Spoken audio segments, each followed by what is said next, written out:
नमस्कार दोस्तों, आपका स्वागत है। आज जो हम कहानी देखने वाले हैं वो एक सच्ची कहानी है। ये जिस लड़की की कहानी है उसका नाम है नैन्सी।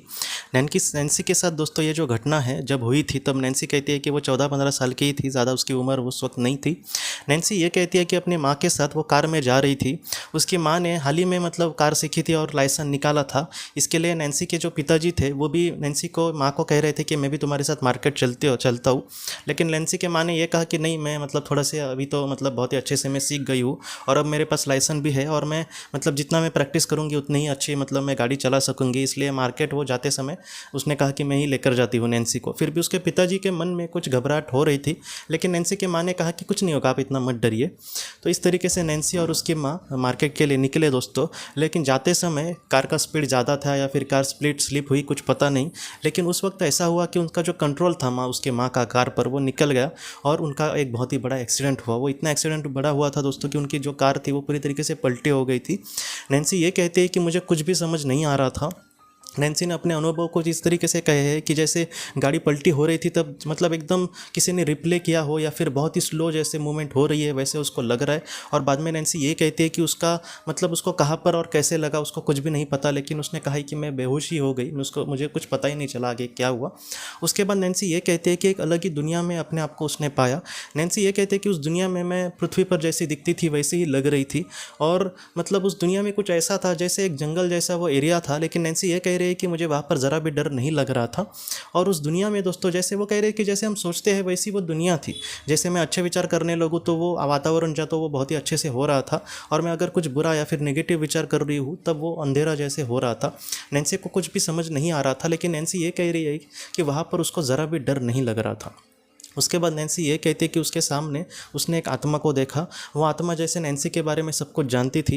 नैन्सी ये कहती है कि मेरे स्कूल में एक ऐसी टीचर थी जो नैन्सी को बहुत ही ज़्यादा पसंद करती थी और नैन्सी भी उसको बहुत ही पसंद करती थी। वैसी वो थोड़ी थोड़ी दिख रही थी वो आत्मा, इसलिए नैन्सी ये कह रही थी कि मेरी टीचर जैसी वो दिख रही थी, इसलिए मैं उसके साथ बहुत ही अच्छे से बात करने लगी।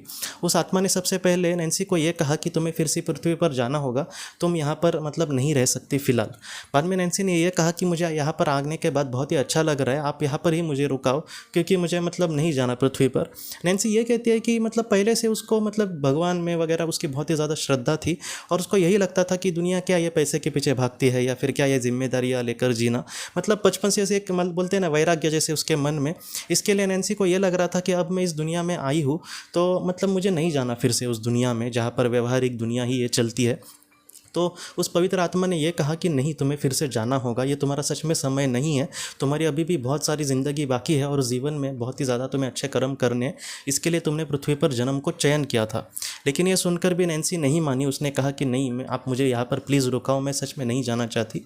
बाद में नैन्सी को उस पवित्र आत्मा ने यह कहा दोस्तों कि अगर तुम फिर से पृथ्वी पर नहीं लौटी और तुम्हारी पृथ्वी पर मृत्यु हो गई तो तुम्हारी जो माँ है वो अपने आप को दोष देती रहेगी, वो अपने आप को ज़िंदगी में कभी भी माफ़ नहीं कर पाएगी और तुम्हारे जो पिताजी है वो भी उसको ही दोष देंगे कि मैंने कहा था कि मैं तुम्हारे साथ चलता हूँ लेकिन तुमने नहीं माना।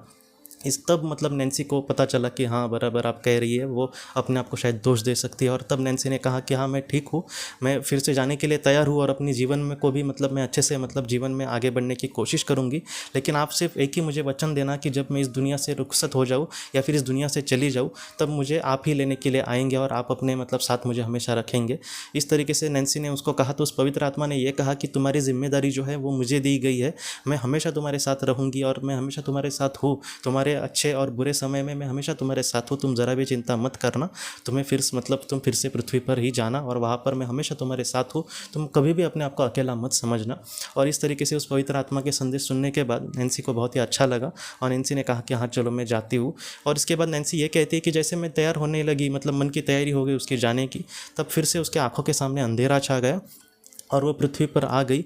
और उसके बाद वो ये कहते हैं कि उसको अस्पताल में लेकर जाया गया था और नैन्सी की माँ को भी लगा था, लेकिन वो होश में थी और वो थोड़ी सी ठीक थी, लेकिन नैन्सी पूरी तरीके से बेहोश थी। और जब उसको होश आया तब उसके सिर को चोट लगी थी और वो उसको थोड़ा सा वक्त ही लगा, 1-2 महीने लगे पूरी तरीके से ठीक होने में। लेकिन नैन्सी ये कहती कि मैं उससे रिकवर हो गई।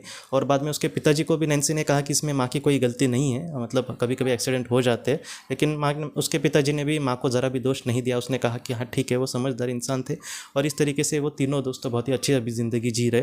तो इस तरीके से नैन्सी के साथ ये घटना हुई थी। ये कहीं ना कहीं हमें यही सिखाती है घटना कि पृथ्वी पर ऐसे बहुत सारे लोग हैं, जैसे मुझे भी पहले बहुत लगता था कि इस दुनिया में क्या रखा है, इस दुनिया में मतलब हम क्यों आखिर जी रहे हैं, मतलब सब प्रेस्टीज वगैरह इन सारी चीज़ों को ही यहाँ पर महत्व दिया जाता है, अच्छे विचारों को कोई भी नहीं पूछता।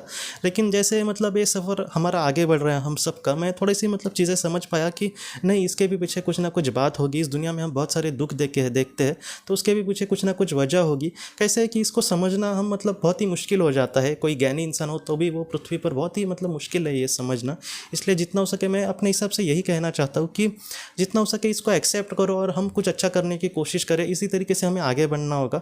बहुत बार मतलब मैं भी दूसरे को ही दोष देता था कि ये क्यों नहीं कर रहे, वो क्यों नहीं कर रहे। हम दुनिया को तो नहीं बदल सकते, लेकिन हम अपने हिसाब से थोड़ा बहुत कुछ कर सके तो वो भी हमारे आत्मा के लिए दोस्तों बहुत बड़ी बात है। तो इसी तरीके से हमें अपने जीवन में आगे बढ़ना होगा। तो दोस्तों हम अपनी अगली वीडियो में किसी नए विषय को लेकर मिलेंगे। तब तक आप अपने परिवार का ख्याल रखना।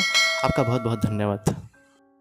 ज़िंदगी की रोशनी ये एक कंसल्टेंसी है जो ऐसे लोगों को मदद करने की कोशिश करती है जिन्होंने किसी अपने को खोया है, या फिर जो लोग अपने जीवन में बहुत ही ज़्यादा दुखी है। जो लोग इस संस्था के साथ जुड़ते हैं उन्हें पास्ट लाइफ रिग्रेशन की ऑडियोज़ भेजी जाएगी, जिससे घर बैठे वह पास्ट लाइफ रिग्रेशन का अभ्यास कर सकते हैं। और उन्हें 5 मेडिटेशन ध्यान की भी ऑडियोज़ भेजी जाएगी। और इसके साथ साथ उन्हें PDF किताबें भेजी जाएंगी जो हिंदी और अंग्रेज़ी में है, जो मोबाइल पर या फिर लैपटॉप पर आप उसे पढ़ सकते हैं। और 10 ऑडियो बुक्स भी आपको भेजी जाएंगी। तो दोस्तों अगर आप इस संस्था के साथ जुड़ना चाहते हैं तो कृपया इस नंबर पे व्हाट्सएप मैसेज करें। आपका बहुत बहुत धन्यवाद।